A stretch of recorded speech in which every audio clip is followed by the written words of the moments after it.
അടുക്കളയിൽ വന്ന് ഇത്തിരി സഹായിച്ചാൽ എന്താ നിനക്ക്? അയ്യേ, ആ പെണ്ണ് കേൾക്കും. കേട്ടാലെന്താ? നിനക്കത് പറയാം. എന്നോട് ഈയിടെയായിട്ട് അവൾ കുറച്ച് അനുഭാവം കാണിച്ചു തുടങ്ങിയിട്ടുണ്ട്. നിന്നോടോ? എടാ നീ ഒരു മഹാമണ്ടൻ തന്നെ. അച്ഛനും അമ്മയ്ക്കും ഒറ്റ മോള്, ഡോക്ടർ ഭാഗത്തിന് പഠിക്കുന്ന പെണ്ണ്. അനുഭാവത്തിന് ചെന്നാൽ നിന്റെ തടി അലങ്കോലമാവും. എടാ ഞാൻ നിന്നെ പോലെ തുക്കട പ്രീ ഡിഗ്രിക്കാരനല്ല. ഞാൻ ബികോം ഫസ്റ്റ് ക്ലാസ്സാ, അറിയോ? പിന്നെ ഇപ്പോഴത്തെ ജോലി ശകലം മോശമാ, അത് തരാം.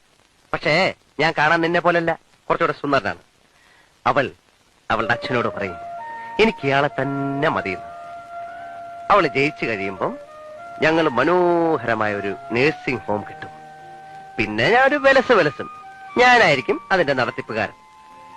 അപ്പൊ വല്ല ക്യാൻസറോ കുഷ്ടോ പിടിച്ചോണ്ട് വന്നാൽ ഞാൻ നിന്നെതാ ഇങ്ങനെ പിഴിഞ്ഞെടുക്കും. കാശ് തന്നില്ലെങ്കിൽ ആ ക്യാൻസറോട് കൂടി അപ്പ ഗെറ്റൗട്ടടിക്കും. എത്ര മനോഹരമായ നടക്കാത്ത സ്വപ്നം. നടക്കൂടാ, നടക്കും.